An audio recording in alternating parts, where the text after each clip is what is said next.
Ahí va. Bueno, me presento, porque la verdad que no, todavía no nos conocemos. Yo soy Alejandra Tapié, soy médica, soy docente del departamento de genética y formo junto con Víctor y con Soledad Rodríguez, que ya la conocen, formamos parte de la sección clínica del departamento de genética. Eh, la idea de hoy, de la clase de hoy, es analizar un poquito algunos aspectos que hacen que sea un poco más complejo el análisis de la herencia mendeliana con las características habituales que ustedes analizaron en clases anteriores. Es decir, vamos a ver algunos factores que hacen que sea un poquito más complejo analizar la segregación de algunas patologías monogénicas y ver cuáles son esos aspectos que dificultan un poco el análisis, ¿está? Para eso, ustedes, por supuesto que interrumpan y pregunten si hay dudas, ¿está? Y lo otro es que si quieren pueden escribir ahí en el chat que estoy viendo que lo tengo bien. Lo que sí voy a hacer, yo le decía a Víctor hace un ratito, es voy a detener lo que es video, porque en realidad es solo verme a mí, y me pasa que con esta computadora, si no en un ratito me salta y como que se corta la clase. ¿Está? ¿Estamos Ok, bien? perfecto. Perfecto. Bueno, arrancamos entonces. Ustedes aprovechen, pregunten y si quedan dudas, vamos a tratar de pasar alguna cosa de herencia mendeliana también en el correr de las diapositivas y si quedan dudas, vamos conversando que tenemos. Somos poquitos y esto es clases cortitas, ¿está? Entonces, vamos a ver un poco, ver que en realidad la relación genotipo-fenotipo es un poco más compleja de entender en el sentido que asumir que todo fenotipo es causado por un genotipo en particular, eso no siempre tiene esa relación lineal, ¿tá? Y vamos a ver que muchas veces es una simplificación, porque hay veces que un mismo genotipo puede dar diferentes fenotipos o genotipos distintos pueden dar un mismo fenotipo, ¿tá? Entonces, vamos a ver en general tres principales mecanismos que son la heterogeneidad de locus, la heterogeneidad alélica y la heterogeneidad clínica. ¿Tá? Y vamos a ver de cada uno de ellos, entender un poco de qué se trata, analizar algunos aspectos y ver algún ejemplo de algunas patologías como para entenderlo a propósito de ejemplos. ¿Tá? Pero bueno, para ir como entrando en el tema, en realidad cuando hablamos de heterogeneidad de locus, hablamos de variantes o mutaciones que están en distintos genes distribuidos en el genoma y que esas variantes y diferentes genes causan un mismo fenotipo, ¿tá? O una misma patología. Cuando hablamos de heterogeneidad alélica, hablamos que en el mismo gen puede haber distintas variantes, mutaciones, que sin embargo me van a dar un mismo fenotipo o patología o rasgo. Y cuando hablamos de heterogeneidad clínica, nos referimos a que mutaciones distintas, pero en el mismo gen, nos pueden causar fenotipos bien distintos. Y de hecho pueden causar en mi mismo gen, diferentes variantes en ese gen, pueden dar patologías bien disímiles, como vamos a ver algún ejemplo. ¿Tá? Eh, entonces, vamos a ver, como decíamos, que vamos a analizar un poco lo que es la variabilidad fenotípica en general entre individuos que tienen enfermedades monogénicas. ¿Tá? En ese sentido, vamos a empezar por el primer concepto que era heterogeneidad de locus. Entonces, ¿qué quiere decir eso? Vamos a ver que hay patologías que son clínicamente iguales o muy, muy similares, que sin embargo están causadas por variantes, mutaciones, que están localizados en diferentes genes distribuidos a lo largo del genoma. ¿Sí? Como ven el esquema, tengo el gen 1, gen 2, gen 3, gen 4, gen 5, todos esos que son distintos y están localizados en diferentes lugares, en diferentes cromosomas incluso, que mutaciones en ellos me dan un mismo fenotipo. ¿Sí? ¿Qué importancia tiene eso? ¿Por qué es importante entender eso? Bueno, porque en realidad eso explica en parte por qué eh, puede haber de una misma enfermedad distintas formas de herencia, ¿sí? Porque yo puedo tener una enfermedad que, imagínense que este gen, el gen uno está localizado en un autosoma, por lo tanto, esa enfermedad en esa familia va a segregar o a seguir el modo de herencia autosómico, porque está el gen localizado en autosoma, que podrá ser dominante o recesivo, pero digo, con una herencia autosómica, ¿sí? Capaz que esa enfermedad, cuando está causada por el gen 2, si este gen 2 está localizado en el cromosoma X, bueno, seguirá el modo de herencia ligado al X, ¿sí? Entonces, eso explica por qué una misma enfermedad puede tener distintos modos de herencia. Y además, también, por lo tanto, explican por qué en individuos de distintas familias con una misma patología pueden tener una variabilidad fenotípica bien amplia, digamos. Algunos con una enfermedad más leve, otros con una enfermedad más severa, y eso también va a depender en qué gen esté la mutación de que estemos hablando, ¿sí? Entonces, la misma patología, según el gen que esté afectado, nos podrá dar un fenotipo más leve, más severo, etcétera. ¿Se entiende eso? ¿Se acuerdan que el locus en realidad, qué es un locus? El locus, o loci en plural. La ubicación. Ahí va, es la ubicación de donde están los genes, en realidad. Entonces, justamente por eso la heterogeneidad de locus es eso.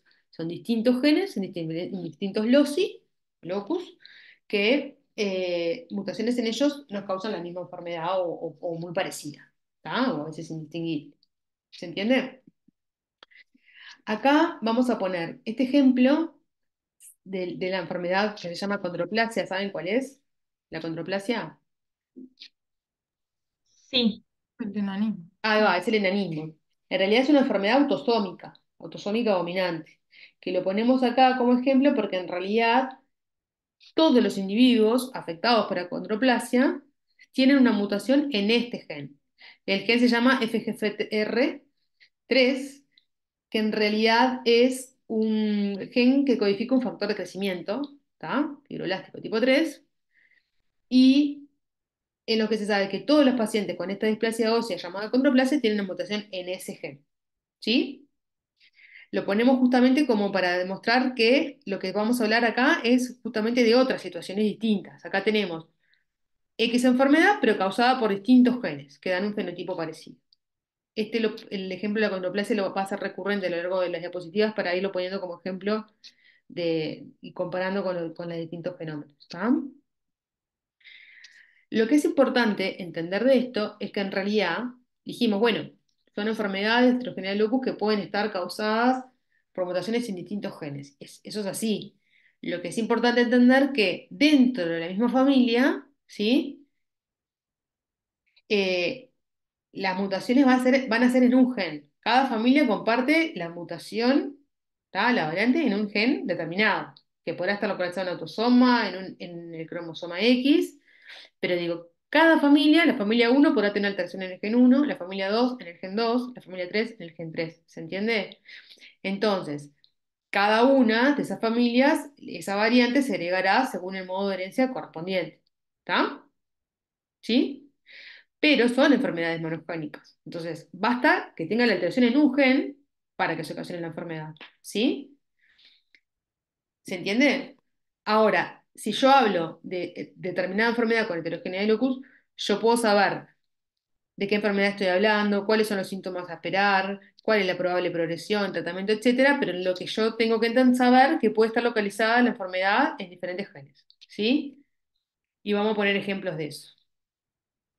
Esta patología, que se llama telangiectasia hemorrágica hereditaria, o THH, que es como la sigla de la enfermedad, en realidad es una enfermedad de los vasos sanguíneos, ¿está? Ahí dice, es una displasia vascular que en realidad afecta a muchos sistemas, ¿sí?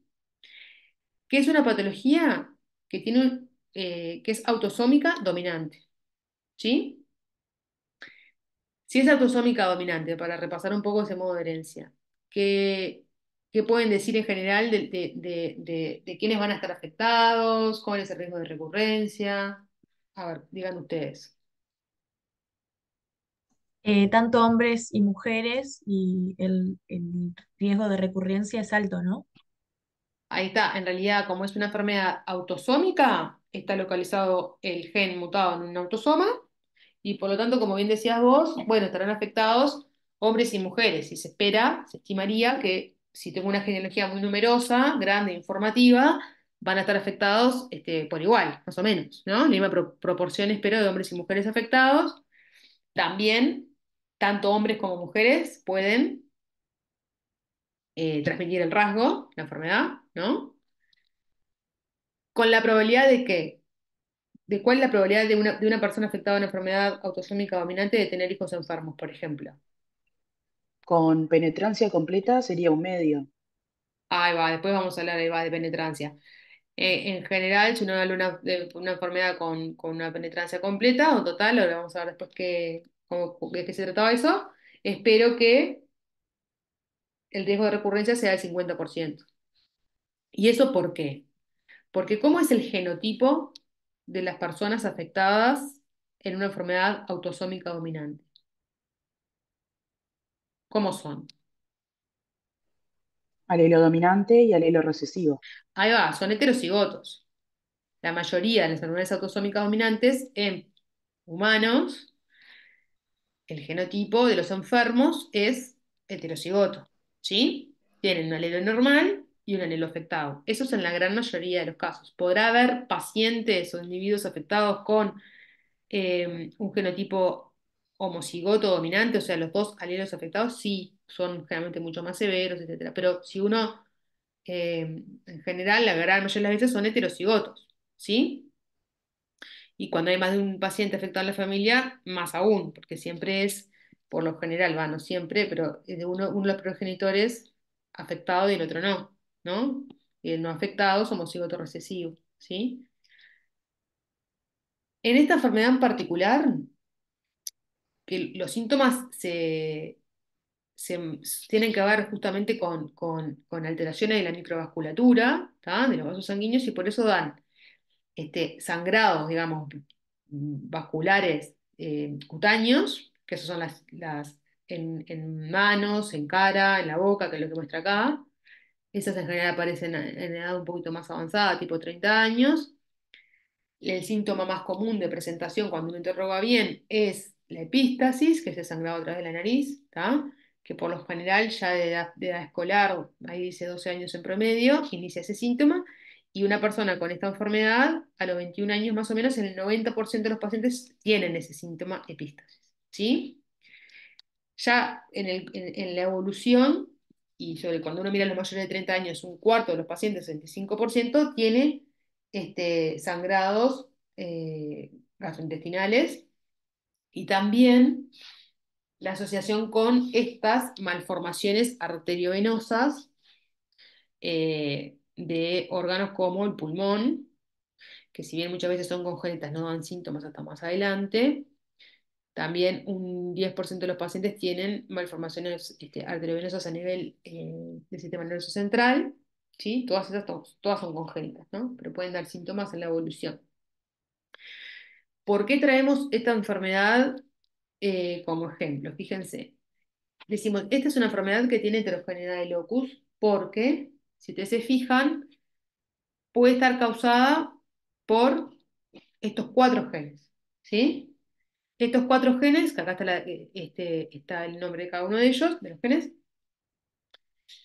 mutaciones en ellos me dan la enfermedad, ¿sí? ¿Qué tienen en común estos genes? Mirando ahí todos tienen que ver con la señalización, una vía que tiene que ver con la angiogénesis, justamente, ¿está? Entonces, alteraciones en diferente nivel de esa vía me va a dar la misma enfermedad, ¿está? Que explica eso, las malformaciones vasculares, cutáneas y viscerales. Ahora, si yo tengo un paciente que clínicamente, porque tiene pistas, porque tiene las telangiectasias, porque tiene las malformaciones arteriovenosas que decíamos, entonces clínicamente, que bueno, este paciente debe tener esta enfermedad, ¿sí? Y yo quiero confirmarla desde el punto de vista molecular. Por ejemplo, ¿qué tendría que hacer? ¿Qué se les ocurre?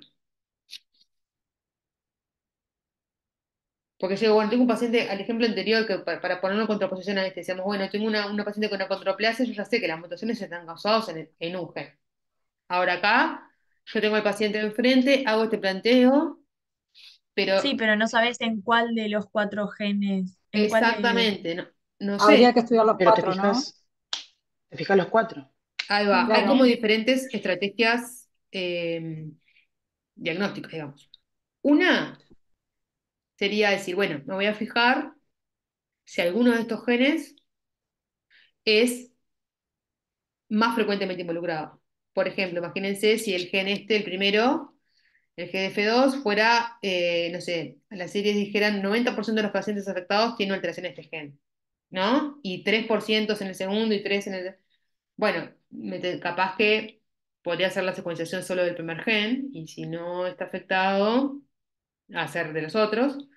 O en la actualidad se usa muchísimo después del avance de los métodos de secuenciación masiva, es decir, bueno, estudio los cuatro genes a la vez, como dijo alguien por ahí. Esa es otra opción y a veces está, del punto de vista costo efectivo es mejor opción. Y dice, bueno, voy a hacer un panel de genes asociados a enfermedad hemorrágica telangiectasia congénita y analizo estos cuatro genes. Hago la secuenciación de los cuatro a la vez.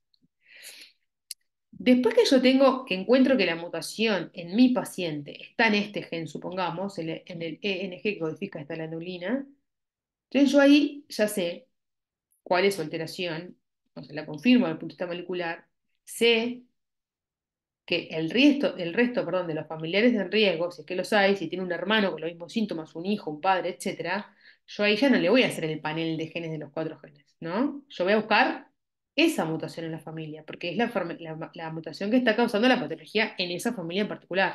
¿Se entiende? Es lo que hablábamos en el cuadrito de familia uno y gen 1. O sea, estas patologías tienen heterogeneidad de locus, pero cada familia tiene la mutación en un gen, ¿sí? Eso se Perdón, entiende, ahí va, ¿no? eso iba a preguntar, si la mutación en un gen independientemente, los otros pueden estar perfectos. O sea, cada persona afectada tendrá un riesgo de tener hijos afectados del 50%, porque estos cuatro genes justos son los cuatro de herencia autosómica dominante. ¿Tá? Los cuatro genes están localizados en autosomos. Eso sí, el riesgo de recurrencia es de la enfermedad autosómica dominante. Lo que yo digo es, si yo tengo un paciente, el que estaba viendo en el consultorio, que tiene una mutación en un gen de estos, y yo quiero estudiar a familiares en riesgo, ¿sí? Por ejemplo, Estudié ahí ese se surge gen. la historia de que la madre tiene la telangiectasia, si tiene una malformación arteriovenosa digestiva, etcétera. Yo ahí le voy a buscar la mutación puntual que encontré en mi paciente, porque es la que está segregando a la familia. Ya no le tengo que hacer Sí, el estudio molecular de todas las demás. ¿Se entiende eso? sí, perfecto. Yo se lo entendí perfecto. Ah, Mi pregunta es otra. O sea, si están en el gen es en el segundo, por ejemplo, la sí. mutación, los otros no tienen por qué tener ninguna mutación, son totalmente independientes uno del otro, a lo que voy, para la Claro, todos enfermedad, estos, para gestar la exactamente, esos enfermedad. genes son todos independientes uno del otro. De hecho, pueden estar en diferentes cromosomas. Está, por eso, esa era mi Participan en la pregunta. misma vía y las proteínas que esos genes codifican están en la misma vía de señalización. Pero, Ah, perdón, pueden estar en diferentes cromosomas, ¿está? Por lo tanto, no tienen por qué estar alterados. De hecho, espero que no. Espero que la mutación encontrada en uno de los genes, ¿sí? Y no en los otros. por eso asumo que si le encuentro en uno, ya está. Los otros deberían de estar bien. Exactamente, sí. Sí, sí, los Está. demás no. Sí, Por eso no estudio o los sea, si otros encuentro una mutación que cumple los criterios de que está descrita, que es patogénica o probablemente patogénica, etcétera, asumo que es esa la causante de la enfermedad en la familia en cuestión y el resto de los genes no están participando. que medio que descarto. Está. Sí, sí, sí. Perfecto. Gracias. No, por favor. Entonces, eso por un lado. Después, otra cosa importante es que a veces, por algunas características clínicas, a veces dijimos, bueno, a veces por frecuencia puedo elegir cuál quiero estudiar. A veces no, y tengo que estudiar todos a la vez. A veces hay algunas características clínicas que me hacen distinguir de cuál puede ser el gen involucrado en estas patologías. Por ejemplo, este gen acá, el MADH4, que codifica esta proteína es MAD4, los pacientes que tienen una alteración en este gen tienen esta enfermedad hemorrágica, pero además asocian muy frecuentemente esto que es una poliposis colónica juvenil. ¿Está? Entonces, si yo tengo un paciente con una hemorragia telangiectasia congénita que además tiene poliposis colónica, ¿sí? Ahí tengo que sospechar que el gen afectado es este, ¿sí? Y bueno, ahí pondré, haré un estudio de costo-efectividad y veré si tiene más rendimiento hacer la secuenciación de este gen o estudiar igual los cuatro a la vez, etcétera. Pero quiero decir, me puedo orientar clínicamente a veces en la misma patología cuando hay heterogeneidad de locus por algunas cuestiones que hacen que algún gen tenga algún elemento fenotípico distintivo del otro. ¿Se entiende eso? Sí, Por eso decíamos, heterogeneidad de locus, bueno, son distintos genes que me dan un fenotipo igual o muy parecido, ¿sí? En este caso estamos hablando de genes que participan en la misma vía, por lo tanto o sea, el fenotipo final es muy parecido, o sea, las telangiectasias las van a tener todos los pacientes, eh, la epistasis también, pero algunas cosas distintas, por ejemplo, la poliposis me puede orientar a que la mutación está en determinado gen, que en otros no me da poliposis, ¿sí?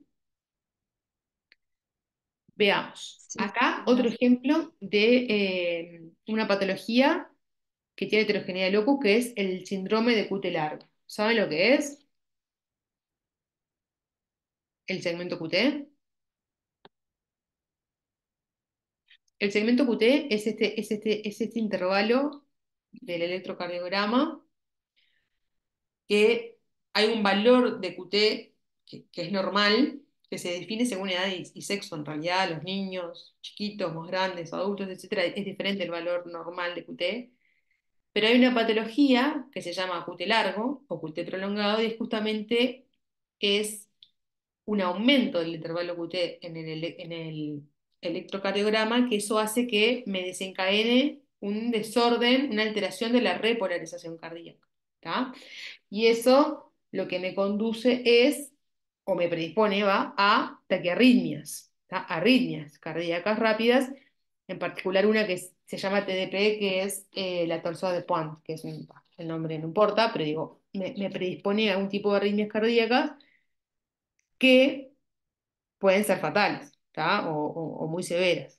De hecho, el síndrome de QT largo en general es una de las principales causas de muerte súbita en pacientes jóvenes. En pacientes jóvenes dice ahí con autopsia negativa. Eso quiere decir, un paciente que es joven, que es sano y que presenta una muerte súbita, y que en la autopsia se descartan alteraciones, por ejemplo, estructurales del corazón o de otro tipo. ¿Se entiende? O sea, pacientes que no tienen una alteración estructural, una enfermedad estructural conocida, que sea la causa de la muerte súbita, sino que en pacientes que por el contrario no tienen ninguna de esas características, el QT largo es una de las causas más frecuentes. Si uno ve un paciente que tuvo síntomas cardiovasculares y que en el electro lo hace y calcula que el intervalo QT, se hace un cálculo, este QTC es QT corregido, hay una manera de calcularlo, tiene que ser a través de un electro, ¿no? Mirando el electro. Y si uno hace el cálculo por edad, por sexo y le da que el QT está largo, o sea, está prolongado ese intervalo, tiene que primero preocuparse, saber que hay algunos fármacos, por ejemplo, que están contraindicados porque hay fármacos que prolongan justamente el QT, y además tratar de ver si hacer una buena historia familiar, ver si hay antecedentes de muerte súbita o de otro miembro de la familia con arritmias, etcétera, para plantearse un probable modo de herencia. Y porque se sabe que en realidad hay una veintena más o menos, acá dice 17 genes, pero habría que ver si capaz que hay algún gen nuevo descrito, porque eso pasa a medida que más personas hacen ese tipo de estudios moleculares, se van describiendo genes nuevos que dan estas patologías. Y en realidad toda esta lista acá de genes que están acá alteraciones en esos genes me dan el fenotipo de la enfermedad cutelar. ¿Está? Todos esos genes codifican proteínas que están asociadas a canales iónicos. Estos son canales de potasio, CK, estos dos, este es un canal de sodio, este es un canal de calcio, etc. La mayoría son canales iónicos, ¿tá? Que cuando hay alteración, hay un desbalance en los iones que pasan a través de la membrana miocárdica y por lo tanto se desencadena la propagación del QTI y las arritmias. ¿Tá?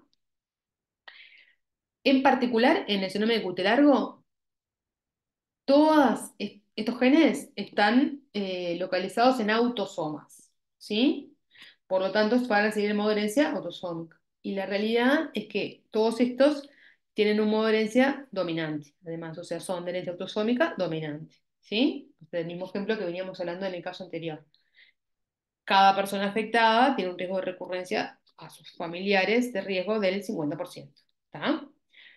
Pero cada familia, si yo hago una familia o un paciente que tiene un QT largo, le hago el estudio molecular y tiene una mutación patogénica en este gen, en el CCN5A, el resto de los familiares, si los tengo que estudiar, sé que voy a buscar esa mutación encontrada en ese paciente, no en el resto.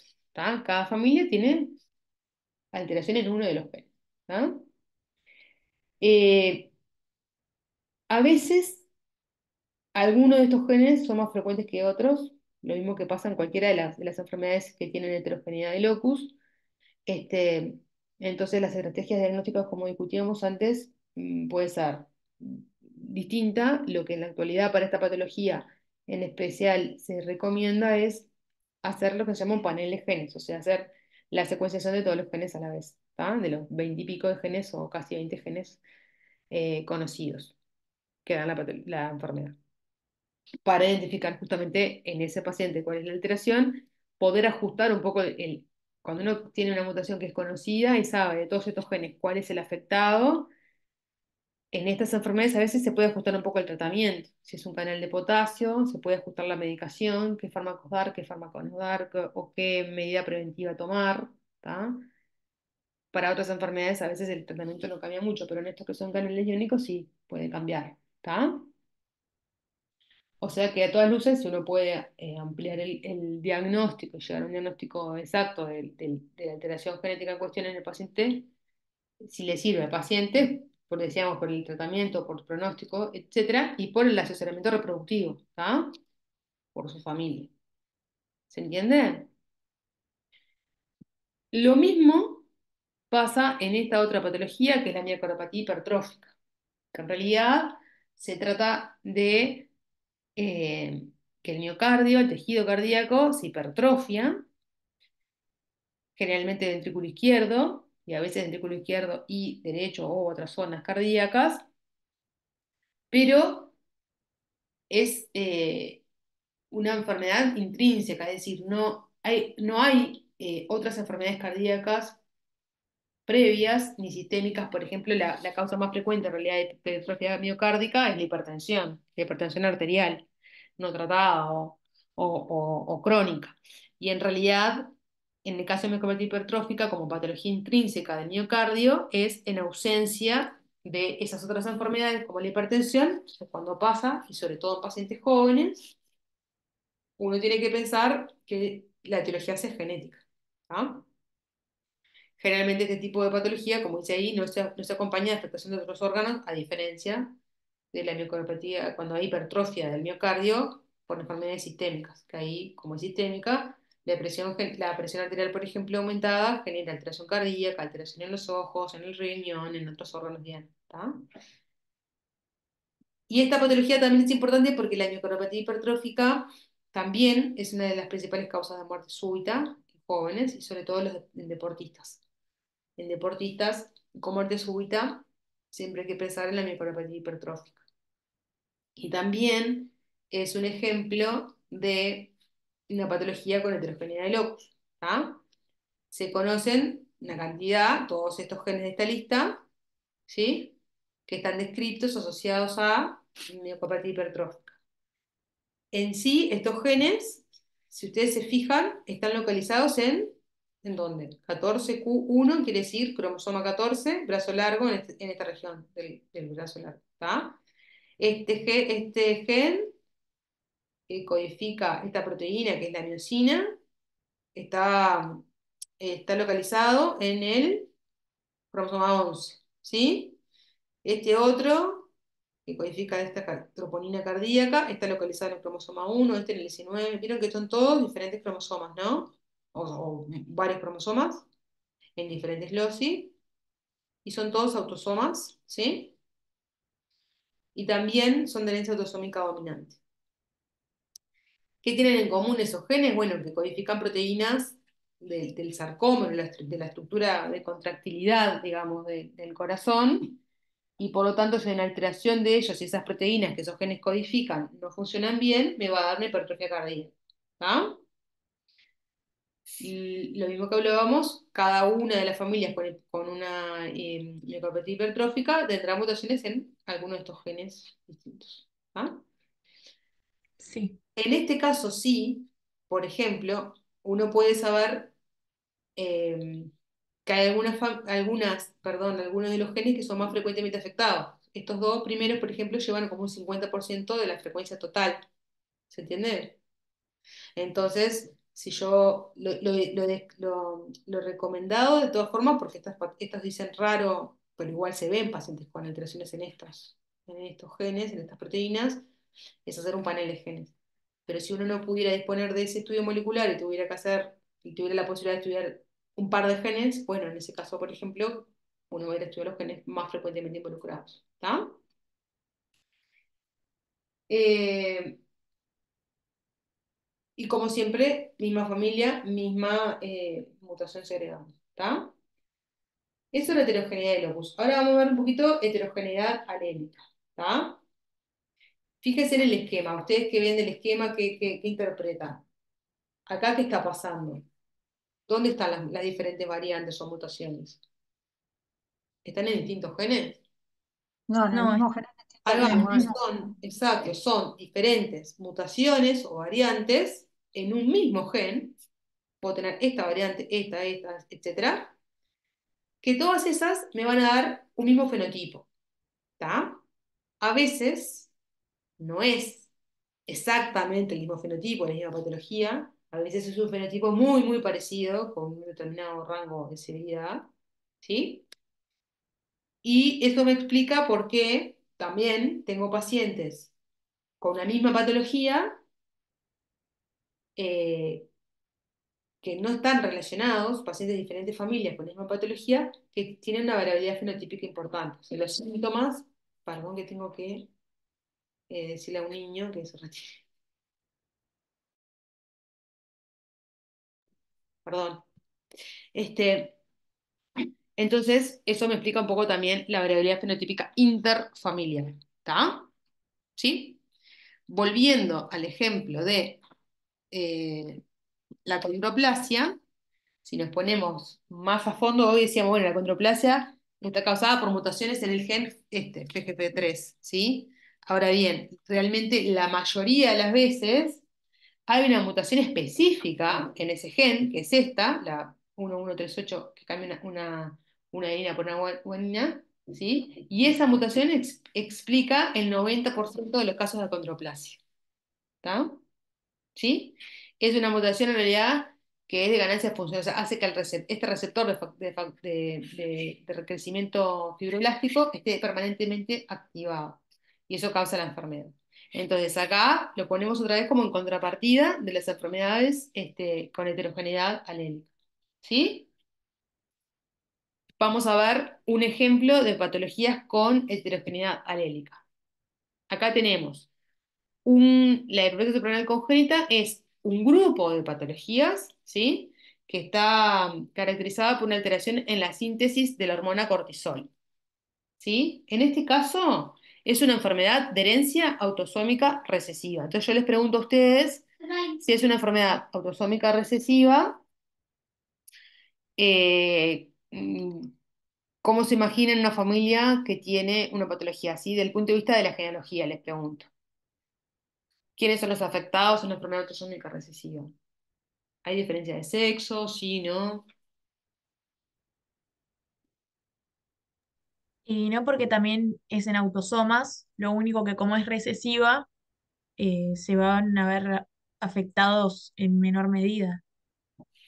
En menor medida que si tu menor número de pacientes, de personas. Claro, Ahí va. ¿Y cómo es el genotipo de, de las personas afectadas? Homocigota recesiva. Ok. Homocigotas Ah, recesivas. sí. Entonces, si son homocigotas recesivos, ¿cómo son sus padres de un paciente afectado? Tienen que ser homocigotos recesivos. No, Uno, tienen que ser heterocigotos. portadores. A ver. Generalmente tengo en una misma generación, ¿no? Un individuo solo o dos hermanos afectados de una enfermedad recesiva. Generalmente los padres son heterocigotos, portadores sanos, o sea, tienen su genotipo de heterocigoto porque justamente tienen un alelo normal que es suficiente para que la proteína en cuestión se sintetice o enzima y no tengan la patología, y un alelo que causa la enfermedad, ¿no?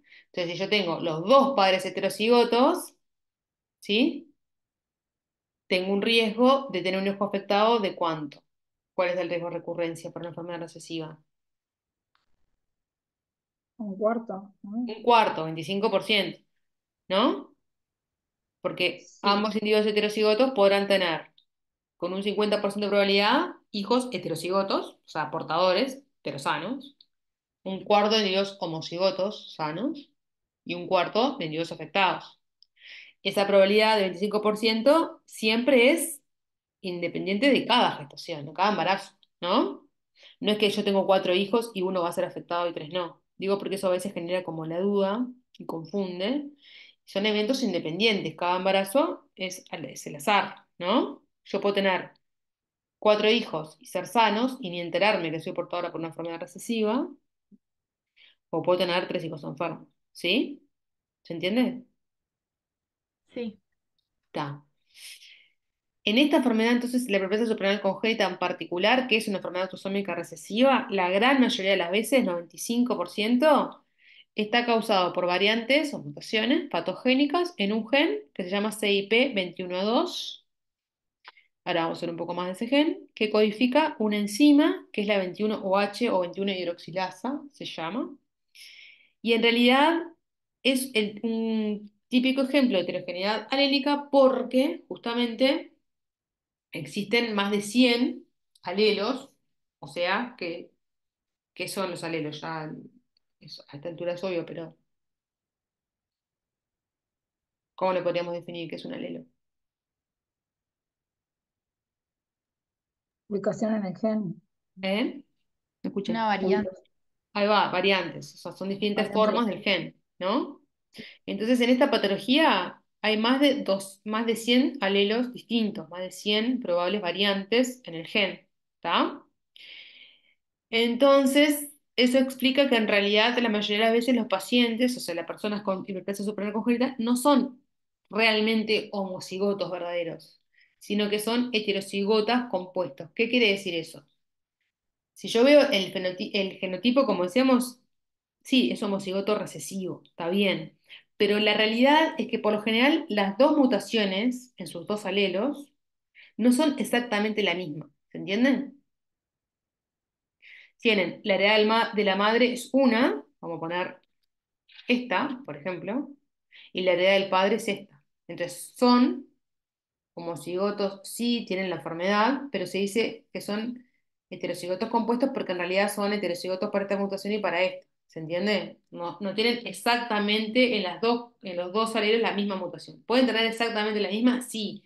Sobre todo si hay consanguinidad, ¿no? Porque ahí estamos hablando de familias que en realidad lo que está segregando es la misma mutación, o hay endogamia, etcétera. ¿Tá? Pero si son dos personas de la población que no están emparentadas, por ejemplo, bueno, pueden tener dos variantes, dos alelos distintos en ese gen, ¿está? Entonces son heterocigotos compuestos. Una pregunta. Sí, En ese caso hipotético que dijiste, ¿los dos padres son heterocigotos o homocigotos? No entendí. O.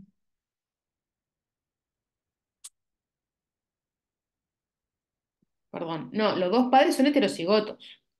Los dos No. padres son heterocigotos y sanos. A lo que yo voy es que Ah, si son heterocigotos tienen un alelo mutado y un alelo sano.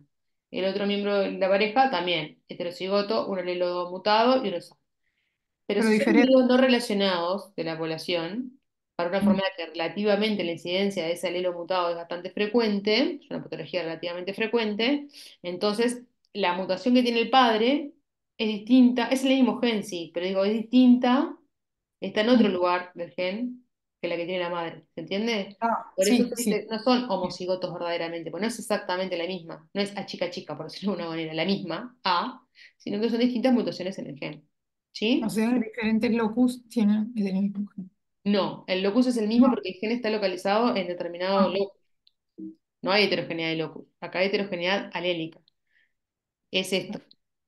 Es reveres. en el mismo gen, el mismo locus, pero vos tenés que el padre es heterocigoto para un alelo sano y este alelo mutado, acá en este lugar del gen. ¿Está? Esta mutación que está acá. Y la madre es heterocigota, sana, pero tiene un alelo sano y el alelo mutado está en este lugar del gen. El hijo, ese 25% que decíamos que tiene la probabilidad de estar enfermo, hereda la copia mutada de la madre, que es esta, y la copia mutada del padre, que es esta. Por eso se dice que son heterocigotos compuestos, no es exactamente esta mutación no es exactamente la misma que esta. Y va a estar enfermo. Está enfermo porque veo las dos copias Ah, alteradas del gen. No tiene, no puede en esta enfermedad, ahora lo vas a ver con un ejemplo. En esta ah, enfermedad, los pacientes afectados, como no tienen ninguna copia sana del gen, no pueden sintetizar esta enzima. O sea, este gen CIP21.2 no funciona, dijimos. ¿Está? Entonces,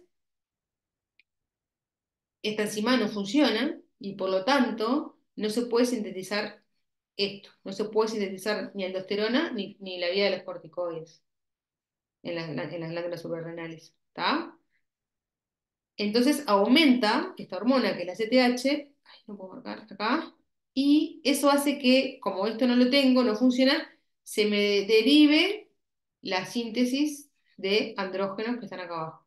¿Tá? Es una vía compleja, pero digo, no tengo tengo las dos los heterocigotos, como los padres, no tienen alteración en una de las dos alelos, pero basta con tener una normal para no tener la enfermedad, porque con el alelo normal es suficiente para sintetizar la enzima. Si yo tengo los dos alelos con una mutación, tengo el problema, ¿sí? No sintetizo la enzima, por lo tanto la vía no puede seguir su rumbo, ni aumenta una hormona que hace que se desvíe para el lado que sí se puede sintetizar, que es para este que acá están los andrógenos. Ahora lo van a entender. Eso explica, Pregunta, ¿el ¿sí? hecho de que haya muchos alelos puede como generar mayor gravedad en una Es enfermedad o no? exactamente eso, digo, pues le digo, ahora yo voy a seguir y ahora ustedes y ahora volvemos para atrás. Ahí va. Exactamente voy a lo que vos decís. Eso es lo que decíamos, bueno, eso explica la distintos fenotipos, la diferente severidad de estas enfermedades en diferentes familias. Porque claro, en este gen en particular, en el CP21.2, las distintas mutaciones causan distintos grados variables de pérdida de la actividad de la 21 hidroxilasa, de la enzima que el gen codifica. ¿Se entiende? Entonces, si yo tengo dos mutaciones severas en el gen, seguramente tenga la forma más severa, ¿sí? Porque no tengo nada encima, ¿sí? Ahora, si tengo una mutación que me genera un fenotipo severo y una muy leve, capaz que estoy por este espectro acá, ¿entienden? Por este lado. Y tengo todavía un poco de residual encima. Entonces, algo sintetizo de andrógeno, de corticoides, algo sintetizo, ¿se entiende? ¿Sí? Claro, o sea, sí. Si por ejemplo la proteína, pongamos un ejemplo de que se genera una proteína, si está truncada, por ejemplo, casi al final, no es Ahí lo va. mismo que Ahora lo vamos a ver, si exacto. ahí va. Perfecto. Entonces, estos pacientes que decíamos en realidad son heterocigotos compuestos, estos enfermos, porque no es exactamente la misma mutación en los dos alelos, ¿de qué va a depender el fenotipo? O sea, ¿de qué va a depender la severidad de la presentación clínica? ¿De qué va a depender que sea la forma severa o clásica o la forma leve no clásica? Y bueno, va a depender de qué. Del alelo menos afectado. ¿Por qué? Porque el más afectado ya sabemos que no me va a dejar sintetizar nada encima. Pero el menos afectado, ¿dónde está? Acá, acá, acá, ¿se entiende? El que tiene todavía una Sí, actividad enzimática residual es el que me va a importar a mí, ¿sí? Porque ese es el que algo de encima me deja tener. ¿Está bien? Sí. así que Entonces, con un solo, perdón, con un solo alelo, lo que le pasaba a los padres que eran como portadores pero eran sanos, con un solo alelo afectado no pasa nada, no ¿no? pasa nada. En Ah, enfermedades ese era el tema. recesivas, los Siempre dos, heterocigotos no lo tienen que se, síntomas. está, por eso no pasa nada, todo normal. El ¿Mm? tema es cuando tenés los dos y hay que ver la gravedad Ahí de las va. El tema es mutaciones. cuando vos tenés el individuo que sí heredó las dos copias de cada uno de sus progenitores, heredó la copia mutada o alterada del alelo afectado. Sí, Me importa cuáles son esas dos variantes, ¿sí? Para saber cuál es el fenotipo, cuál es el espectro clínico que yo espero que más o menos tengan estos pacientes. Podrán tener un poco de perfecto. variabilidad, sí, pero me va a importar saber cuál es el alelo menos afectado para saber un poco qué pronóstico o qué evolución más o menos uno espera que suceda, ¿sí? Sí, Entonces, justamente, como bien decían por allí, dependiendo del tipo de mutación, qué efecto me provoca esa mutación y de qué va a depender, cómo sé cuál residual enzimático voy a tener. Bueno, las mutaciones, decían por ahí, las que son de pérdida de sentido, de las que generan una mutación de stop, generalmente son severas y no tengo nada encima, ¿sí? Algunas mutaciones que cambian un aminoácido por otro y me generan hasta sintetizar más o menos la misma proteína, no va a ser tan dramático el efecto que esa mutación genera. Entonces, no todas las mutaciones en el mismo gen tienen el mismo efecto, ¿está? Después vamos a hablar específicamente del tipo de mutaciones, pero digo, acá es para entender esto de por qué yo, la misma patología, hiperplasia suprarrenal congénita, que dijimos es una enfermedad autosómica recesiva, puedo tener. La gran mayoría de los pacientes, 2/3, tienen la forma de presentación clásica. Clásica, severa. La forma clásica es la severa. ¿Ah? Que en realidad lo que les pasa a los pacientes es, eh, la mayoría de las veces, es la forma perdedora de sal, que eso es lo que genera en el paciente es un shock, ¿tá? Con hiponatremia, eh, por perder sal justamente, no tienen nada de actividad de 21 hidroxilasa, ¿tá?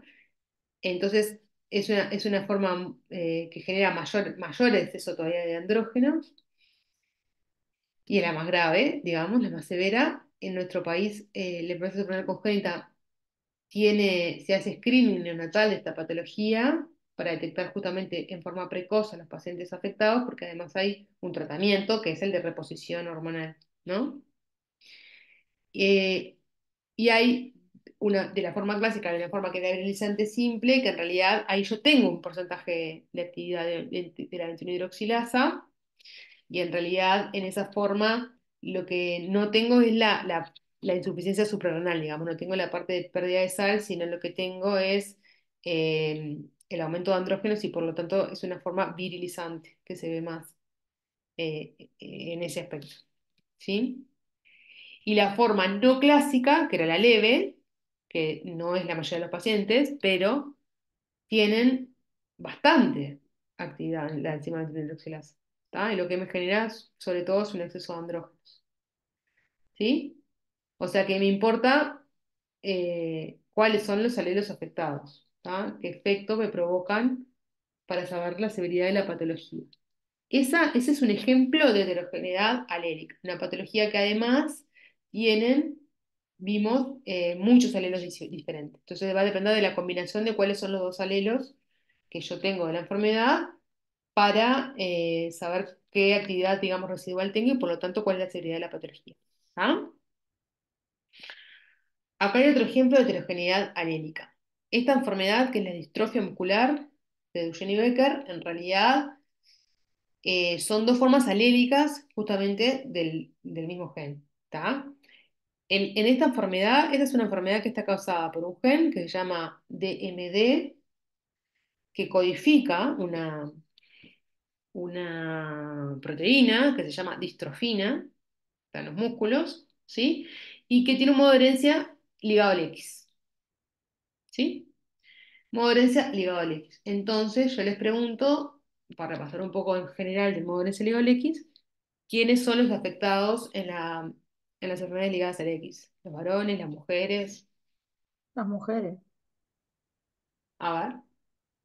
Ah, Las mujeres tenemos, con respecto al cromosomas, al par sexual, tenemos dos cromosomas X y los hombres tienen un X y un Y.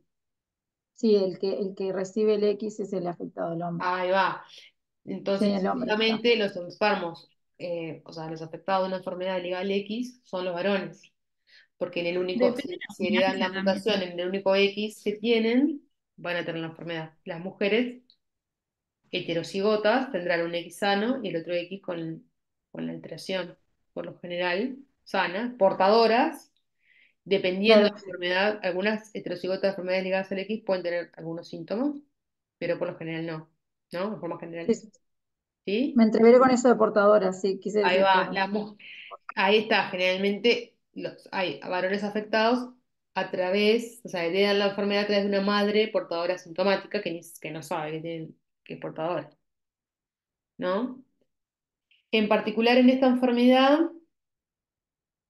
que es legal X, decíamos, hay una forma más severa, que es la enfermedad de la distrofia de Duchenne, este, que se presenta en la infancia temprana, son niños varones que generalmente tienen, tienen una hipotonía y después tienen un retraso en las conductas motoras y un retroceso a veces de las conductas motoras adquiridas, que tienen dificultad para pararse, para saltar, para correr, etcétera. Esto que muestra acá la diapositiva es un signo que se llama pseudohipertrofia de las pantorrillas, que es como típico de esta enfermedad, ¿sí?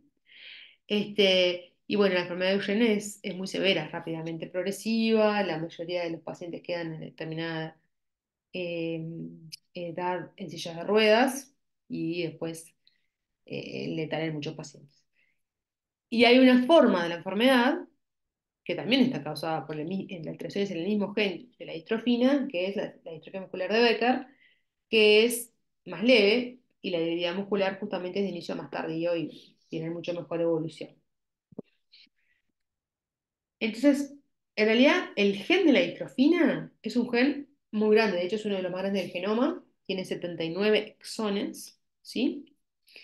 Y eh, hay distintos tipos de variantes o mutaciones en el gen. Entonces, aquellas mutaciones que afectan al marco de lectura, ¿sí? Que generalmente son de lesiones del gen, ¿tá? Me van a eh, provocar un fenotipo severo. ¿Por qué? Porque me van a provocar que yo tenga ausencia de distrofina, de esa proteína en el músculo, y por lo tanto voy a tener la enfermedad de Duchenne. Ahora, otras variantes, otras formas alélicas del mismo gen, que no afecten el marco de lectura, ¿sí? Porque no sean grandes delecciones, por ejemplo, que sean mutaciones puntuales en el gen, me van a permitir que algo de distrofina se produzca y por lo tanto me van a generar un fenotipo más leve o enfermedad de Becker, distrofia muscular de Becker. ¿Sí?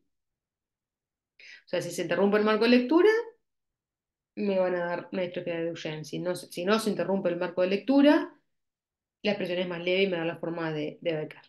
¿Está? O sea, son este, dos formas alélicas de la misma enfermedad. ¿Está? Otra enfermedad que tiene heterogeneidad alélica. ¿Sí? Y acá es una enfermedad ligada al X. ¿Estamos Una bien? pregunta. Dime. Sí, y esta enfermedad tiene más prevalencia en parejas con consanguinidad, porque, no sé, No. no. Las que tienen más prevalencia enfermedades que tienen más prevalencia cuando hay consanguinidad son las recesivas, autosómicas Ah, recesivas. las veces sí. Ah, ah, Esta enfermedad en general no. Lo que sí puede pasar es que esta enfermedad en particular, que es tan severa, eh, claro, o sea, una mujer, la mujer es sana, portadora es sana, no tiene síntomas de la enfermedad. Entonces, cuando tiene un hijo varón afectado, a veces ahí se hace el diagnóstico. Puede pasar que una mujer tenga más de un hijo afectado sí, y lo hemos visto, o que haya más de un miembro de la familia, por ejemplo, tíos, varones afectados, Claro. y tal. No, Pero es una enfermedad que hay que hacer el diagnóstico en forma precoz y hace muy poco tiempo, desde hace un tiempo a esta parte, existe para algunas mutaciones variantes en particular del gen, hay un tratamiento que no es curativo, pero que lo que hace es eh, retrasar la progresividad, digamos. Y bueno, siempre es una buena cosa. Y se usa y en nuestro medio también. Pero eso depende también justamente del tipo de variantes, de tipo de mutaciones que se encuentren en el gen. Cuáles ah, funcionan, o sea, cuáles se favorecen de ese fármaco y cuáles no. ¿Sí? gracias, gracias. Ahora vamos a hablar del otro concepto, la heterogeneidad genética. Acá, miremos el esquema. Acá tenemos mismo gen, por ejemplo, el gen de este LMNA que codifica una proteína que se llama laminina A, que mutaciones en ese gen me provocan algunos fenotipos similares y otros que son bien distintos. Por ejemplo, mutaciones en ese gen me pueden eh, provocar una distrofia muscular, una enfermedad que se llama Charcot-Marie-Tooth, una enfermedad del corazón, como una miocardiopatía dilatada, hoy veíamos el carpetito hipertrófico, bueno, esto es una forma dilatada, una enfermedad que no tiene nada que ver con la lipodistrofia o algunas alteraciones del ritmo cardíaco. ¿Está? O sea, mutaciones en el mismo gen me dan fenotipos bien distintos, ¿tá? Que afectan en este gen en particular el músculo, el corazón, en forma de dilatación del corazón o de arritmias, ¿tá? O sea, bien distintos, ¿sí?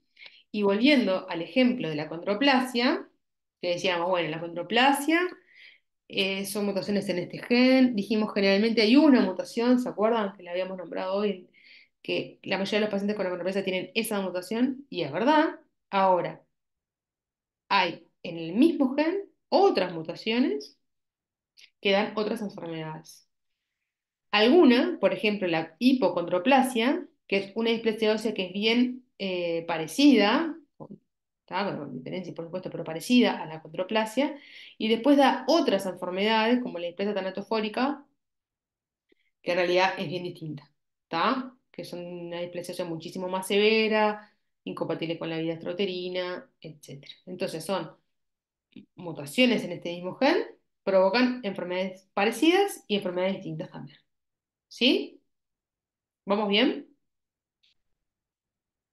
Sí, Está. Eso es lo que hablábamos, ¿no? Mutaciones en el mismo gen, ahora decimos, bueno, diferentes patologías. Esto lo traíamos porque decíamos, bueno, en las enfermedades autosómicas, en las enfermedades mendelianas, en realidad, monogénicas, perdón, decíamos, bueno, existe una mutación, porque por eso son monogénicas, causal, o sea, principal, que es el que tiene el efecto más grande sobre el fenotipo, ¿sí? Eso es cierto. Pero también tenemos que saber que hay otros factores genéticos, como los genes modificadores, y no genéticos, como los factores, por ejemplo, mentales, que también son determinantes y colaboran con el fenotipo final. ¿Sí? Y eso es bien importante porque es un concepto relativamente nuevo. Antes se asumía que todo genotipo daba un fenotipo. Ya estamos viendo algunos ejemplos de que no.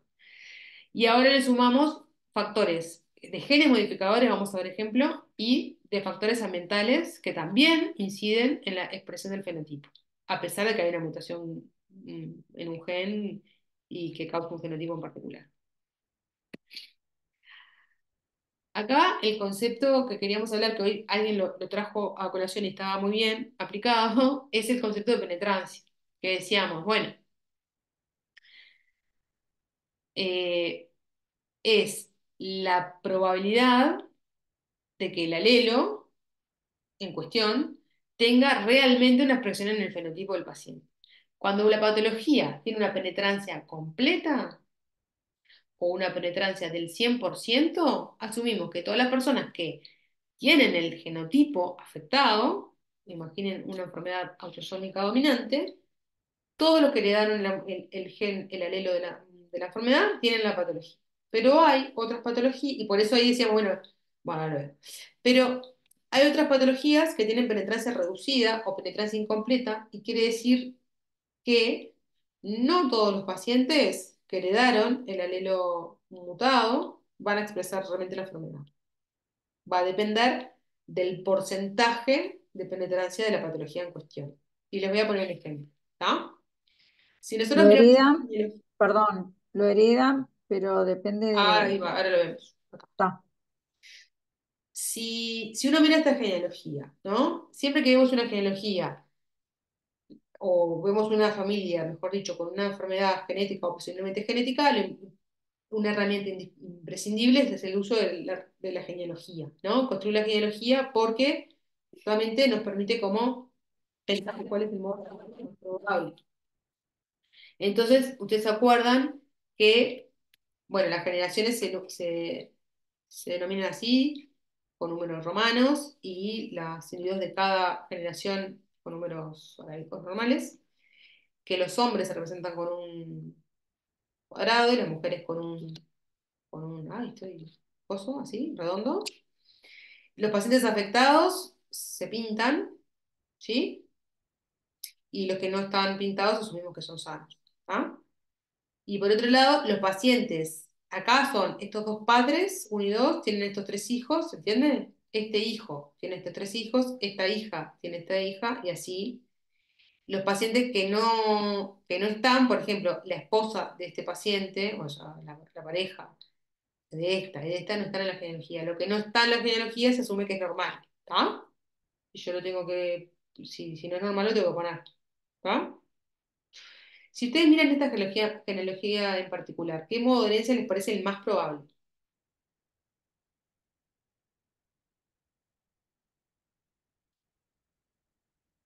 Fíjense los individuos afectados que son. Autosómica dominante. Recesivo.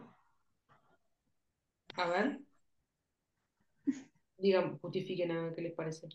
¿Quién dijo, quién dijo recesivo? ¿O por qué pensaron recesivo? Yo dije recesivo porque en la generación uno ninguno está afectado. En la generación 2 el individuo 3 no está afectado, pero sí está afectado su hijo de la generación 3. Ajá. Pero Eh, el individuo 2-3 es sano esa no. y tuvo un hijo enfermo, Ah, claro, y su esposa, bueno, la y madre este del... es enfermo. Si este es enfermo, es homocigoto recesivo para una enfermedad autosómica recesiva y tiene un hijo enfermo. Claro, ahí está lo de la penetrancia. Entonces, lo más probable no, que no sea una enfermedad autosómica recesiva, ¿no?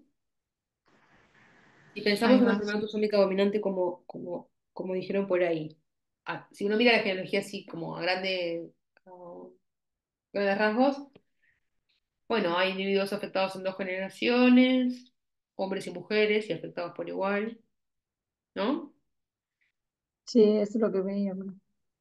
Está bien. Y acá puede ser que yo tenga, si yo, no, si yo tengo estas dos personas que no están pintadas y asumo que son sanos, ¿cómo hago para si son homocigotos recesivos de una enfermedad autosómica dominante, ¿no? Para explicar que tengan dos hijos afectados. Pues si tuvieran uno solo, imagínense que este individuo, el uno, este hijo, no lo hubiesen tenido. Hubiesen tenido solo el 2 y el 3. O el 2, no sé, uno. Bueno, si yo tengo padres sanos y un hijo afectado por una enfermedad autosómica dominante, puede pasar como una Sí, mutación. porque heredó el alelo mutado. Pero, ¿cómo explico? ¿Cómo explico que si es una enfermedad autosómica dominante, esta pareja sana tiene dos hijos afectados? Y que esta persona, 2-3, es sana y sin embargo tiene una hija sana y un hijo afectado. Son heterocigotos. Si Claro, tengo sos, que pensar que esta persona, este individuo 2-3 y uno de estos dos, no sé cuál, en realidad son heterocigotos, ¿sí? O sea, hay alguien que porta el alelo de la mutación, pero no expresa la enfermedad, ¿se entiende? Y una manera de explicar eso es que sea una patología de penetrancia reducida, o sea, que no tenga una penetrancia del 100%, quiere decir que algunos individuos que tienen el genotipo afectado, heterocigotos, no manifiestan la enfermedad, ¿sí? ¿Está sí. bien? ¿Y cómo se calcula la penetrancia? Ahí Es va. como Yo tengo para hacer porcentaje. si yo quiero decir, bueno, si es una enfermedad de penetrancia 100%, yo sé que cada persona afectada tiene un riesgo del 50% de heredarlo a sus hijos. Si la penetrancia no es del 100%, yo tengo que saber para cada patología en particular cuál es la penetrancia, para hacer bien el cálculo de riesgo de recurrencia. Entonces, si por ejemplo, esta enfermedad que estamos ahí, yo les digo, bueno, esta enfermedad en realidad la penetrancia es del 80%. Con eso les quiero decir que el 80% de las personas que realmente tienen el alelo mutado van a tener hijos, van a tener la enfermedad. ¿Se entiende? 80%. Entonces ahí sería el 80% del 50%. Me da 40%. El riesgo de recurrencia es del 40%. No, nadie le va a aplicar en la cuenta, pero se puede calcular y se hace. Y justamente ahí dice, ¿veo? Ahí va, reduce la probabilidad de recurrencia de diabetes. En realidad es menos del 50. Para una enfermedad ligada autosómica dominante, el riesgo de recurrencia es del 50%. Pero si yo tengo una penetrancia reducida, va a ser menor. Porque no todos los afectados van a tener la enfermedad.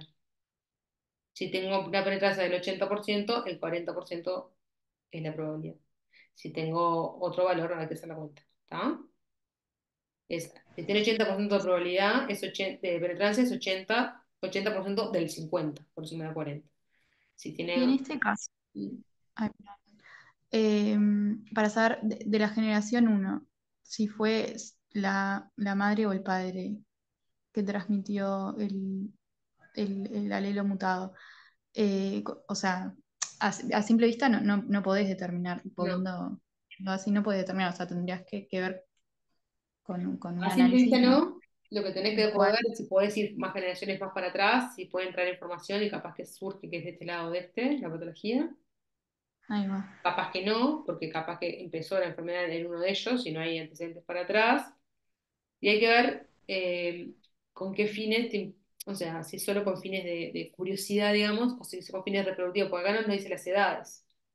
Ujú. Pero tienen hijos y nietos, probablemente estas dos personas ya no vayan a tener otros hijos, entonces capaz que no importa mucho saber Claro, pero cuál las otras o... generaciones sí, ¿no? ¿eh? Porque las otras generaciones igual, porque acá veo, por ejemplo, el individuo 2-3 es sano, pero sí transmitió igual el alelo Sí. mutado y su hijo como que llegó al porcentaje de penetrancia para poder manifestar la enfermedad. Entonces, a la generación 3 por ejemplo, digamos que son jóvenes en edad Mm, reproductiva, se le haría con algún estudio para ver sí, como el ahí riesgo va, a de... ellos sí. Hay que ver de qué Ah, ahí enfermedad va. estamos hablando, ver las edades, porque capaz que este no está pintado porque tiene un mes de vida, por ejemplo. ¿Entendés lo que digo? Capaz que sí va a estar Sí, enfermo sí, más sí. grande.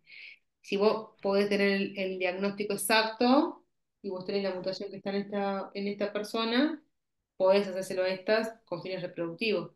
Capaz que esta Ujú, persona tiene 20 años y quiere tener hijos, e importa entonces la hermana que también sepa si ella es heterocigota o no.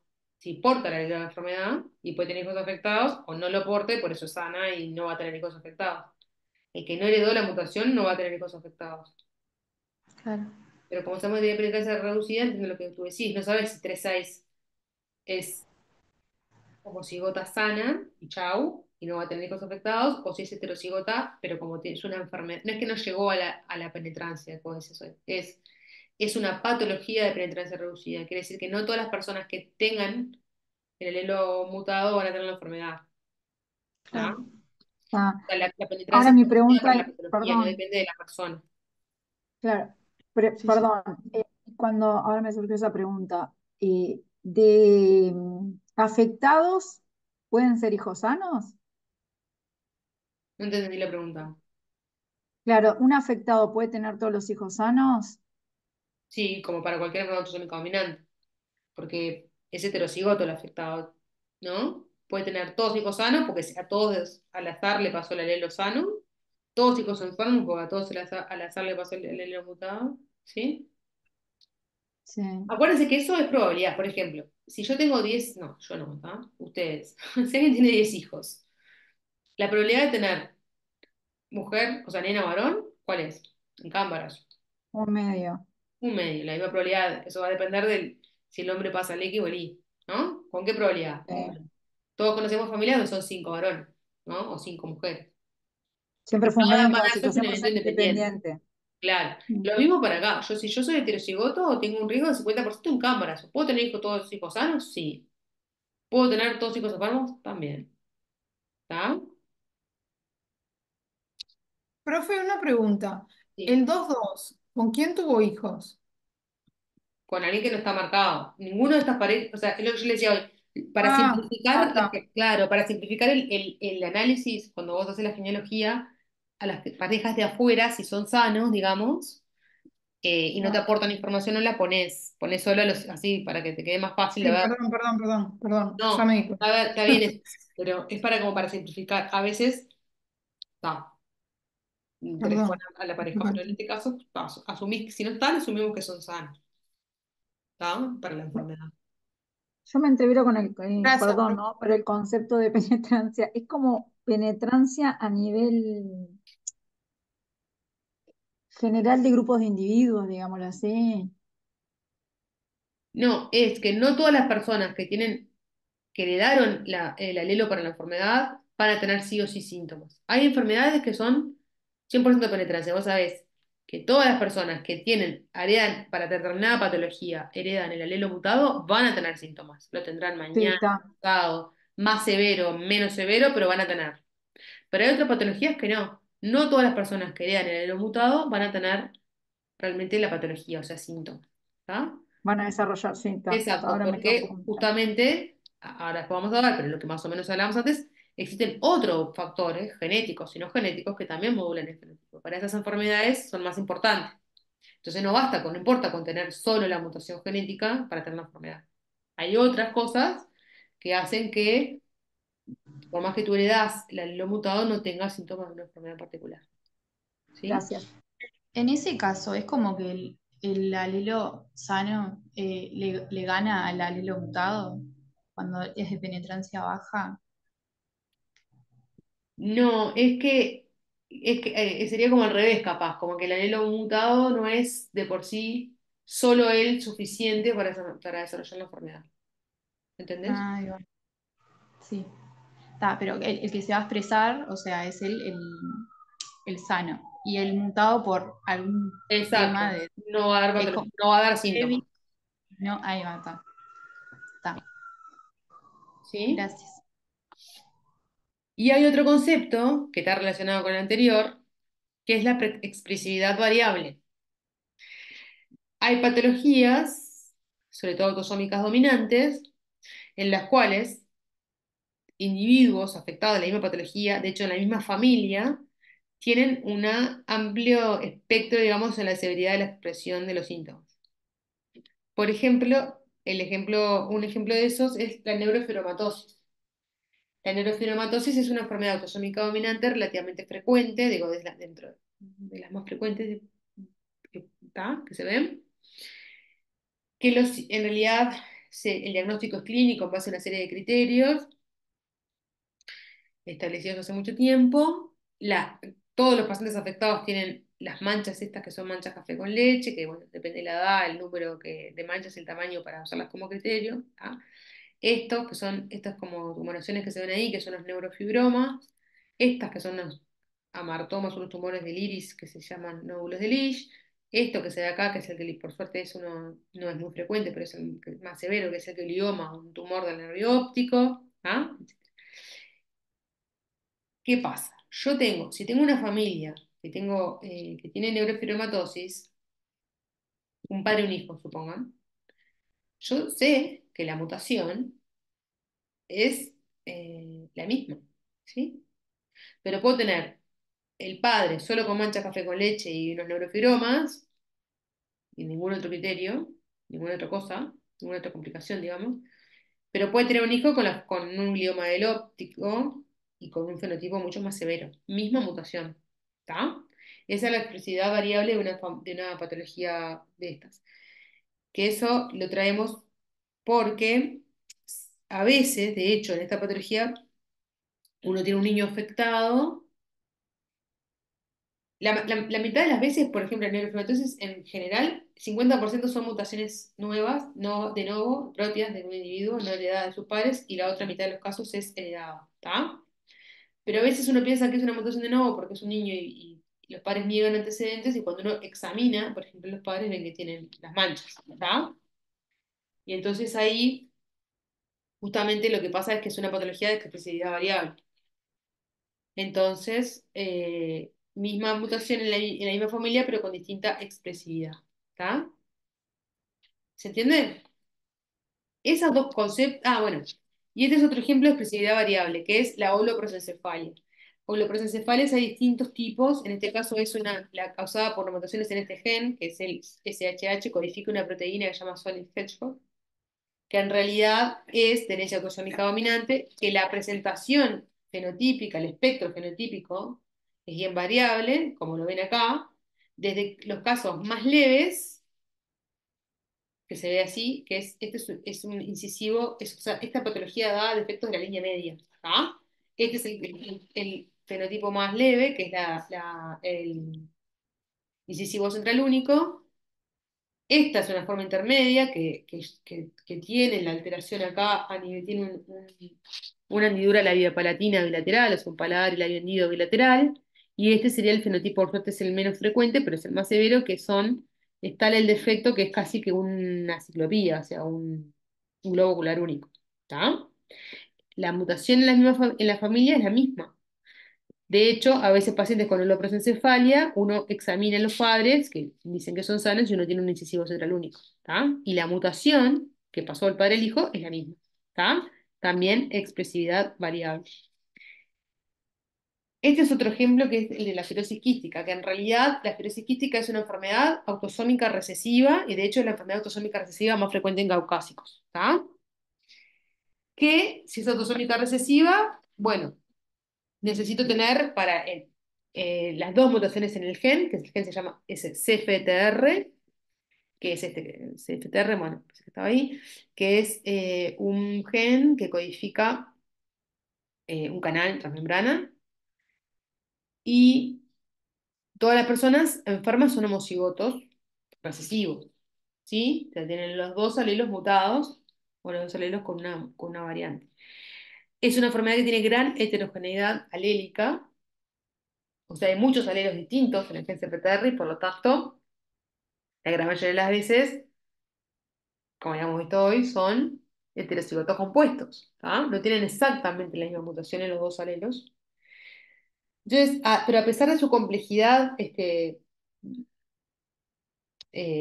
molecular genética, hay otros factores que, si ustedes se fijan, por ejemplo, la insuficiencia exócrina pancreática, la gran mayoría está determinada por el genotipo, que está acá en más violeta, más oscuro, el genotipo en esas dos variantes, esos dos alelos mutados del CFTR. ¿Tá? Sin embargo, para otros aspectos, por ejemplo, el riesgo de diabetes con la edad, el factor del CFTR es menor, y lo que importa mucho son los factores de los genes modificadores. Todos estos genes modificadores que están acá abajo, ¿sí? Que hacen que, si yo tengo mutaciones en estos genes modificadores o alteraciones en ellos, es más probable que un paciente con fibrosis quística tenga diabetes. ¿Tá? Pero también hay, por ejemplo, para el aspecto que tiene que ver con la obstrucción de la vía aérea, todo esto de importante son los factores ambientales. ¿Sí? O sea, importa por supuesto, la alteración del CPTR. Importan otros genes modificadores que están anotados acá abajo. Y además, el ambiente. Por ejemplo, mismo genotipo, mismos genes modificadores del fenotipo. Si a la parte de la persona firoquística, que es una patología que da una repercusión respiratoria severa, si además es fumador, por ejemplo, ¿no? El fenotipo va a ser más severo. ¿Está? ¿Cuáles son esos genes modificadores? Y bueno, en esta patología en particular son genes, acá está el CFTR, que es ese canal transmembrana de iones que decíamos, y los genes modificadores son genes que están relacionados con la respuesta inflamatoria, con la reparación de los tejidos, con el estado infeccioso. Entonces son todos esos genes hace que eh, me determine la severidad de las manifestaciones clínicas. ¿Se entiende? Si yo tengo las dos alteraciones en el CPTR, además un background de factores modificadores, genes modificadores eh, alterado, ¿está? O no favorable, y además factores ambientales, bueno, si bien es una enfermedad autosómica recesiva, hay otros factores que modifican el fenotipo también, ¿sí? ¿Se entiende? Entonces, todo eso que veníamos hablando, y el concepto de penetrancia y expresividad, también son evidencias de que hay interacciones entre las mutaciones genéticas, otros genes del genoma, y entre el genotipo y el ambiente también. ¿Está? Es todo un conjunto de factores a analizar, aún estemos hablando de patologías monogénicas. ¿Sí? Otro concepto, falta nada, unas diapos más, que es el de la pleiotropía, que es todos los efectos distintos que puede ocasionar una mutación en un paciente. Diferentes efectos fenotípicos que pueden estar en diferentes órganos y sistemas, ¿tá? Pero que están todos relacionados por la misma mutación genética. Por ejemplo, en este caso que se pone allí, este paciente está afectado por una enfermedad que es una conectivopatía, que es el síndrome de Marfan, que en realidad los criterios de diagnóstico de la enfermedad tienen defectos, tienen hiperlaxitud, defectos esqueléticos, etcétera. Acá se ve que tiene escoliosis este paciente. Y hay criterios cardiovasculares como aneurisma a nivel de la raíz de la aorta y una alteración específica en el ojo, sobre todo en la estructura del cristalino, que es la subluxación del cristalino, en fin. Todos esos diferentes aspectos que pueden dar repercusión a nivel cardíaco del ojo, del esqueleto, es provocado por la misma mutación. ¿Tá? Una mutación que no da solo efectos en el corazón, por ejemplo, o en el ojo, o en la pleiotropía es eso. Son todos los efectos fenotípicos que pueden dar una misma mutación. ¿Sí? Habíamos hablado hoy eh, que puede pasar que una pareja sea sana y tenga un hijo con una enfermedad autosómica dominante. ¿Sí?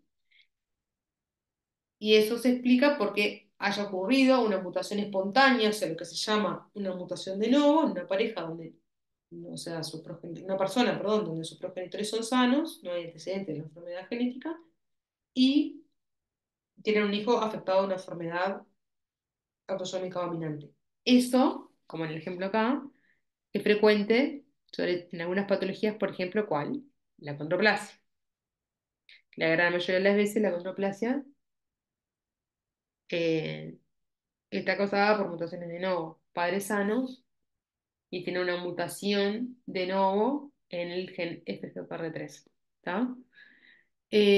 A partir de la persona que está afectada de una enfermedad autosómica dominante, bueno, el riesgo de recurrencia para él afectado, que es heterocigoto, porque esta enfermedad es autosómica dominante, tiene un riesgo de tener hijos acondroplásicos de un 50%, ¿no? La misma probabilidad de tener hijos sanos que afectados. Claro, si esta persona se casa con una persona acondroplásica, que eso pasa mucho, el riesgo es diferente.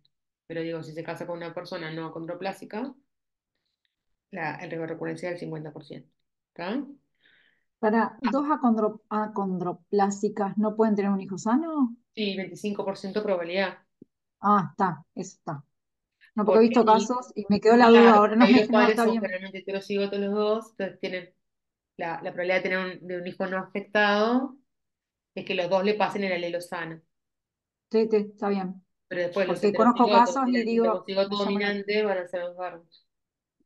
gracias. Y lo otro es que, eso que dice de abajo es que hay una relación inversa entre el fin de una enfermedad autosómica dominante y la proporción de individuos que la reciben como mutación de novo. Eso quiere decir, en términos criollos, si yo tengo una mutación, una enfermedad, Por ejemplo, hoy hablamos de la displasia tanatofórica, que decíamos que era una mutación también en el FGFR3, ¿tá? Pero que es un fenotipo muy severo, que da muerte intraútero, bla, bla. Cuanto más severa es la patología autosómica dominante, ¿tá? Lo más probable es que sea una mutación de nuevo, porque no llegan a la vida reproductiva, ¿entienden? Y las enfermedades más leves, sí, pueden ser heredadas, los autosómicos dominantes pueden ser heredadas de los padres. ¿Se entiende eso? Eso es lo que dice ahí de relación inversa, se refiere a eso. Que si yo tengo que es una patología muy severa, bueno, probablemente es una mutación de nuevo, porque los padres no la tienen. O sea, no, llega, no se reproduce si es tan severa. ¿Se entiende? ¿Sí? Sí, Quedan 2, 3 días. ¿Pues qué hora es? Yo tengo reloj. ¿Estamos bien? sí, Sí, son estamos bien y medio. 6:30. Y Está, 35. está. Entonces, acá vienen dos cosas que son parecidas, pero que no son iguales. Un concepto es el fenotipo influenciado por el sexo.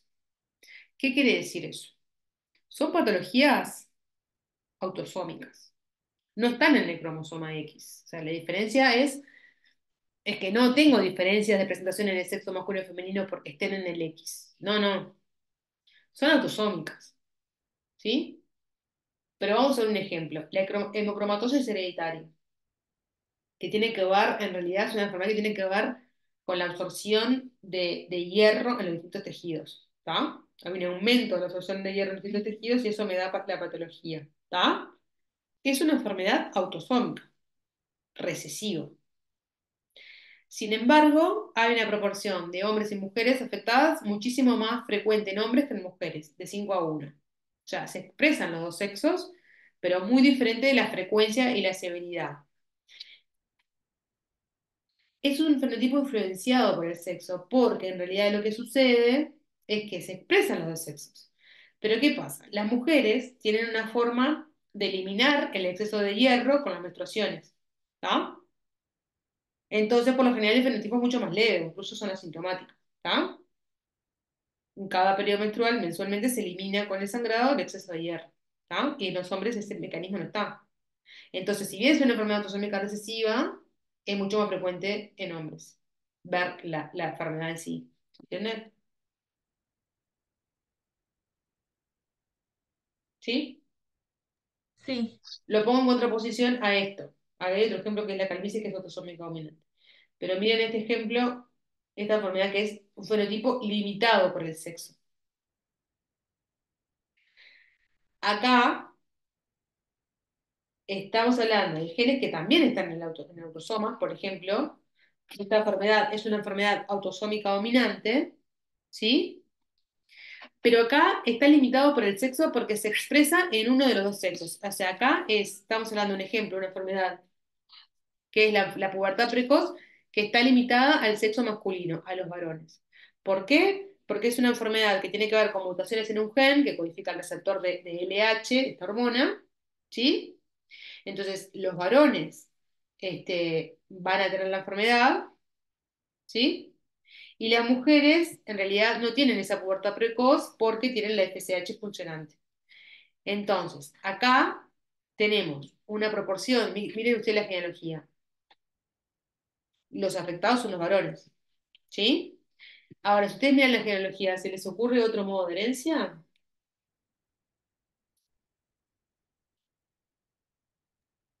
Ligado al X. Si fuera ligado al X, un varón afectado, ¿cómo es su genotipo? Ligada al I, ¿no? Por eso está afectado a los varones. Varones afectados de En- una enfermedad ligada al X, decíamos, si son XY, en el X que tienen la mutación, ¿no? sí, sí. Ahora, los varones afectados de una enfermedad ligada al X, ¿a quién le pasan la mutación? Ah, no, a las mujeres. Ah, porque a Lee le pasan los varones. Sí, sí, sí. Por eso no, no. Ahí Nada. va. Entonces, Retiro lo no. dicho. Ahí va. Entonces, justamente por haber transmisión varón a varón, descarto que sea ligado al X. ¿no? Sí, está bien, está bien. Sí, sí, porque nunca le pasan el X, Ahí digamos. va. Acá tengo una enfermedad autosómica dominante, pero claro, si yo miro, sí, es verdad, no hay ninguna mujer afectada.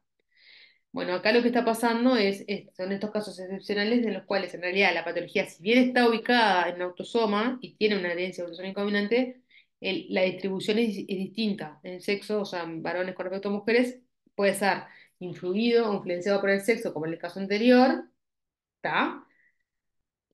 O en este, que en realidad está limitado acá al sexo masculino, ¿está? Por una cuestión de hormonas, digamos, pero igual es autosómico dominante. ¿Tá? Eso es otro, lo traemos porque son otros dos ejemplos de cosas que complican un poco el estudio de los rangos mendelianos monogénicos.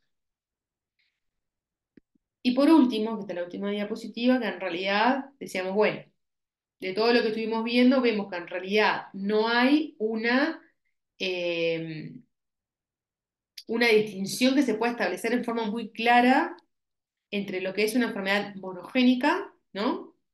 Una enfermedad monogénica son, en general, y en cuanto a frecuencia poblacional, son raras, y en cuanto al efecto que produce la mutación es grandes, ¿no? Decíamos, son mutaciones de efecto mayor. Generalmente una enfermedad monogénica tengo una mutación en un gen que me causa el fenotipo, ¿sí? En contrapartida, digamos, tengo las enfermedades más comunes, que son que la van a ver después, que son multifactoriales, porque tienen una base poligénica, hay muchos genes distintos involucrados en la misma patología, y además están influenciados por el ambiente y por otros efectos gestionales. En el medio, digamos, hay un espectro de enfermedades que se llaman oligogénicas, en donde en realidad no es ni monogénica ni poligénica, ¿tá?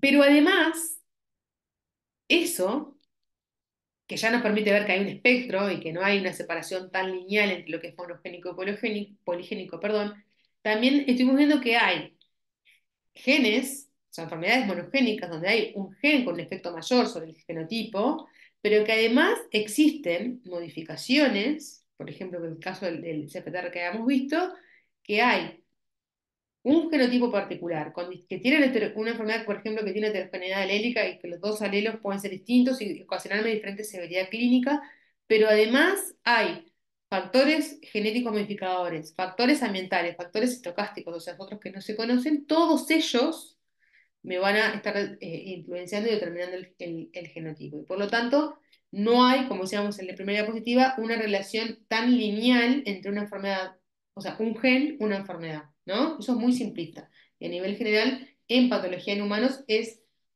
bastante claro que no es así, que la mayoría de las veces las enfermedades están causadas por genes y ambiente, aún en las enfermedades monogénicas. ¿Está? ¿Se entiende? Sí, ¿Alguien quiere hacerle alguna pregunta, consideración, etcétera?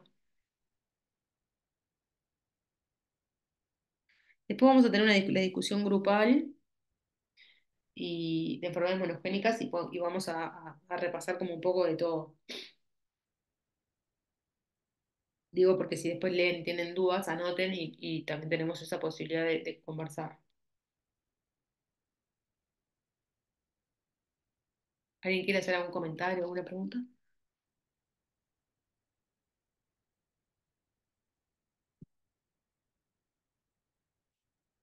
De mi parte, no.